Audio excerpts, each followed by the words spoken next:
Hey friends, did you know that your iPhone can identify songs that are playing around you or within other apps on your phone? Let me show you how to set up a really quick way to do that.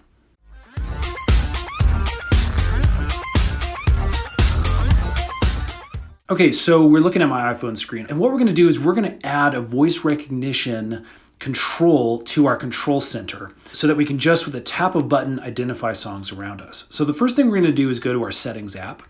And within settings, you're gonna scroll down a little bit and you'll see that control center right underneath general. I'm gonna click on that. And these are all of the little controls that you have accessibility to on your control center. Now your control center is that top right-hand corner. If you pull it down, you can see this is what I have on my control center. And what we're gonna do is we're gonna come down, scroll down, and we're gonna add this little music recognition app to that control center just by hitting that little green plus on the left-hand side.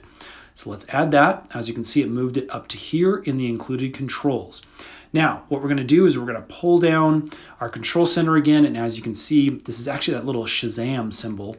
I believe iPhone bought that app, and that's what they use now for music recognition. So what you can do is if a song in an app or anything around you is playing, you can actually ask Siri to identify it. So what we do is we're just gonna hit that little button, and obviously there's no songs playing around me right now for copyright reasons, but if you've left that on, within about usually 5, 6, sometimes 10 seconds if it's a really complicated song, it'll identify it and it'll spit it out and say, hey, this is what is playing. So pretty cool little feature. Friends, I hope that has helped. If it has, would you guys please hit that thumbs up button? It lets us know we are making helpful videos, and subscribe because we are making a bunch more iPhone tutorial videos and those are coming out really, really soon. Thanks so much for watching.